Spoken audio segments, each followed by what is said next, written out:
adom na matam kya gi mamang da gi Central Armed Police Force UPSC na loba Assistant Commandant Examination 2023 gi matam ngai dun lakpada hojikti matam adu laktuna leire haiba form asi thajamba gi matam asi me gi tang tra truk si phabu gi mamang da adom na interest oita di haiba form asi online da thajanga da bani haiba form sing asi thajamba da kari kai changi haiba da hoji makha ta ba video da mayam yengminase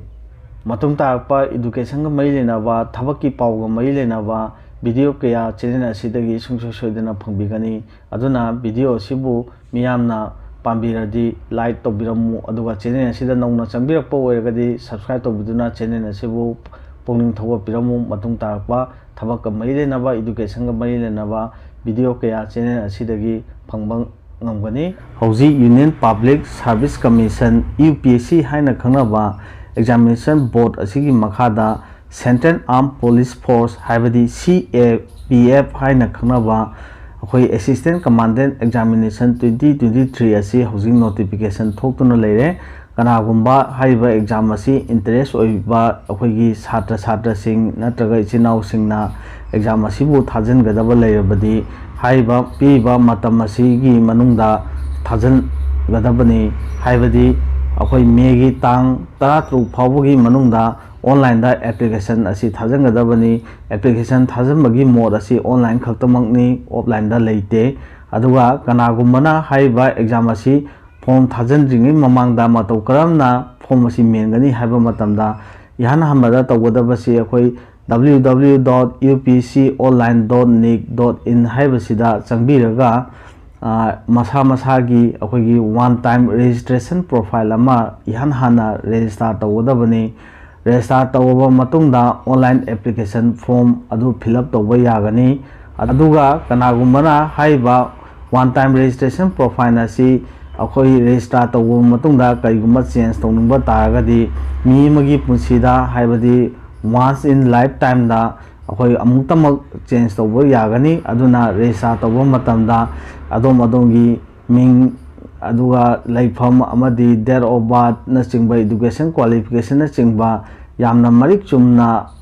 phajana yenglaga akhoina form asi thajambinaba haina khanganjari aduga haiba akhoigi modification haibadi akhoi one time registration profile adu change tawbaki akhoigi matam ase akhoigi 23 May si phawgi manungda tawba yagani sigi matung tarakpada haiba exam asigi matangda akhoigi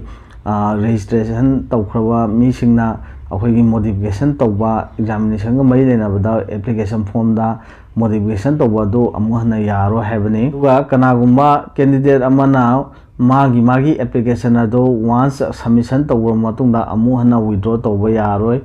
online application form asi akhoi 16 May 2023 gi nungthin akhoi gi nungdangwan gi pungtau phawda thajamba yagani sidagi hengradi amuana form asi thajamba yaro haibani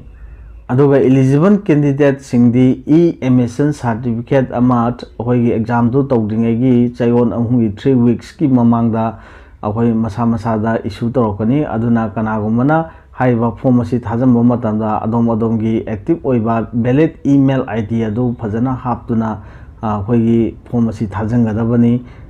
haiba exam asi akhoi penalty for wrong answer haibadi negative marking legane haibani answer khudi makta akhoina answer ji khangde haina si ombia pangkhoda khosam bayade akhoina objective type ki question asi khanba matamda munna khalaga akhoina wahang adugi pakhum ado akhoina option adu khan bi gadabani haiba exam asi UPSC na law doriba exam ni masi akhoina Central Armed Police Force haina khangnai masida akhoi tongan ba department haibadi border security force akhoi BSF Central Reserve Police Force CRPF aduga Central Intelligence Security Force CISF Indo-Tibetan Border Police Force ITBP amadi Sahastra Simabal SSB haiba akhoi paramilitary force asigi asida oigadaba akhoi assistant commandant gi examination ni haiba exam asi akhoina group A akhoi gazetted officer oina changadoribani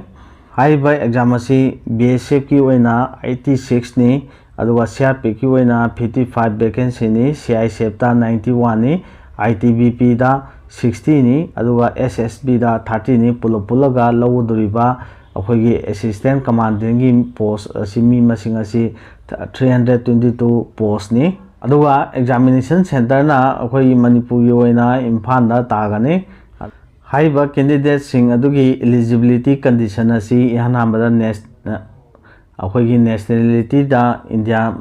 da pukpa mi masing oigedabani aduga sex di nupa amasung nupi loimak haiba exam asi participate tawai yai aduga magi chahi asina akhoi chahi kumanga phawba oigedabani akhoi 1 August 2023 phawbada upper age limit haibadi chahi kumanga di helaba miyoi singi di kanagumba schedule caste natraga schedule tribe oiba taragadi akhoi chahi manga phawba extend tawani aduga OBC gumba miyoi sing oigana chahi ahum akhoina relax tawani aduga kanagumba civil and central government servant oirba adoitadi chahi moiju chahi manga gi relaxation legani haibani haiba exam asi kana qualification kaya wedi thaba yagani haiba matanda bachelor degree haibadi graduation pass tawba miyoi sing oigedabani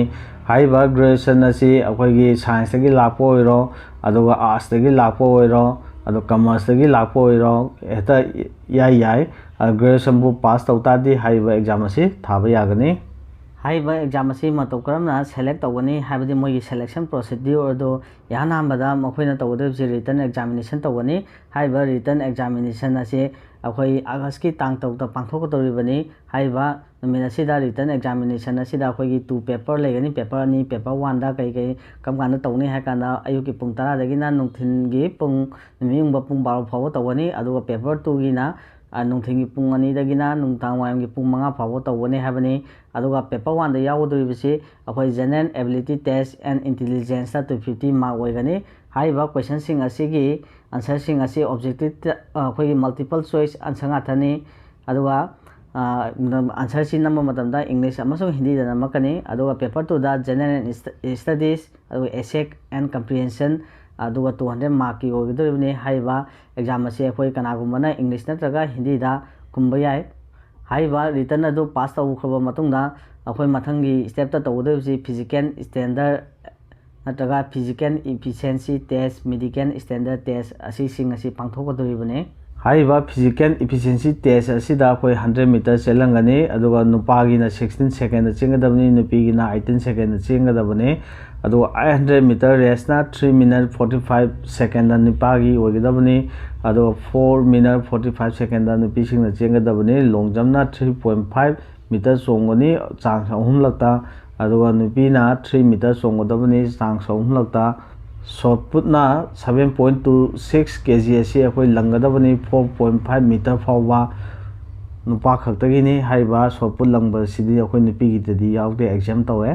aduga kanagumba candidate amana akhoi medical standard test adu qualify oiba singna akhoi interview gi damakta amuk korokani haiba interview se akhoi 150 mark carry tawani aduga interview loiba mi singda yoi loibada akhoi finance selection haidi merit list ama tholakani haiba merit list asi matou kamna kaino tawgani hakana mana phangba written examination amadi interview amadi personality test tawba adaida phangba mark ki matungina haiba finance selection merit list asi tholokadoribani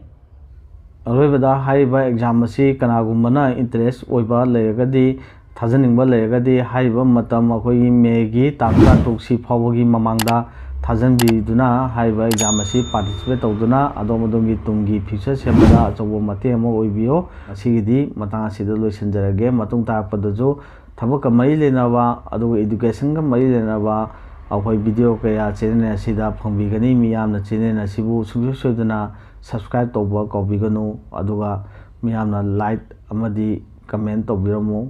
asigidi matang asida loisanjarage thagatsari